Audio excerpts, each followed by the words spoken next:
Hi, I'm Vince J. I'm B.Scott. And we are Daownersbox. We're back for our 5th year. We wanted to make sure that we included the newbies this year and talk a little bit about how to, if you haven't been winning, or this is your first year doing it, this is how we do it. Let's jump right on in. So, when should you prepare for the draft? I start preparing for the draft immediately after the Super Bowl.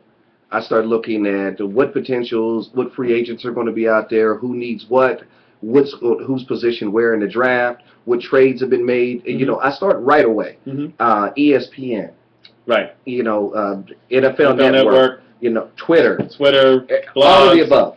Any website. I totally agree. Get your information. Information is key so that you can win this thing. You got to know who your players are, so on and so forth. So that being said, does it matter where you pick in the draft? If you're first, 8th, 12th, does it really matter? I don't care if it's snake or roto. We're not going to be talking about the auction in this broadcast. But what do you think? Based on your level of expertise, it can matter. Mm-hmm. For me, mm-hmm. I have my preference, but does it really matter for me? Not really. We bouncing, y'all. I mean, I'll go through, and my recommendation for anybody, especially a newcomer that's coming in, is rate your first 24 players to take care of the first 2 rounds. Mm-hmm. I would say rate them so that you're guaranteed to get at least 2 of those players mm-hmm. at that point, based on that's based off of a 12 team. Okay, league. So you make sure that you got your list together, do your homework, grab a magazine, or like we said, do something so that you know who you're talking about yeah. and figure out what they are saying. Then make your adjustments. They don't know everything. Right. Go with your gut, or listen to me. 1 and 2. All right. So after that, if you don't get one of that, okay, well, let's say this. What if you do get the very first pick of the draft? Who do you go with? Aaron Rodgers. You didn't even let me finish. Aaron Rodgers. Okay, so Aaron Rodgers, and actually, I may agree with that. That would be the first person I take. Now, all the mock drafts that we've done, running backs 1, 2, 3. Wow, amazing. But if it were you, take a quarterback.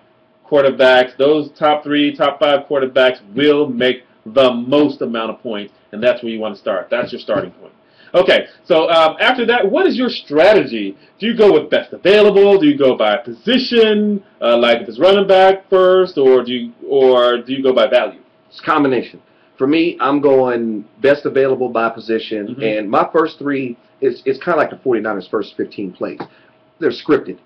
I script my first 3 drafts based off of a running back draft position first off, and that sets up the scenario where I'm going to pick running back first, mm-hmm. quarterback, then wide receiver, maybe go back to another running back or another wide receiver, slip in a tight end, whichever the case may be. But, you know, first 3 are scripted. Running back, wide receiver, running back, quarterback, wide receiver. You actually kind of alluded to what my next question was going to be, which is the next 3 rounds. What is the strategy? So, and I'm kind of on the fence. So I'm kind of with what you're saying, but just like you said, I'm going to go with the first round, the best person for the job. That's who I'm going with.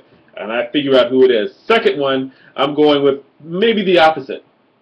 If it's going to be running back first, then I'm going to go QB or sure. wide receiver based on best position. Based on the position, but the best available talent. Then I may go, I'm going to actually do, out of the first 4, 2 of those this year, 2 of those are going to be running backs for sure. Where I disagree with. There's plenty of running back by committee. Running backs are going to be there in your 6th, 7th, 8th, 9th round. They're going to be there. But I got to have good talent. So, moving on, we disagree there. But moving right on, where do you take the tight ends and the defensives? I would love to take them, not before the 5th round. But there's 2 of each that I'm looking at. Mm-hmm. That if the opportunity presents itself, that I probably would snatch them, which is Gronkowski, Jimmy Graham at tight end, mm-hmm. San Francisco, Baltimore defenses. If I have those, maybe looking at the Jets as well, or Philadelphia, believe it or not. Those are the 4 defenses that I'm really looking at, that I would possibly, if they're available, and no one's taking them,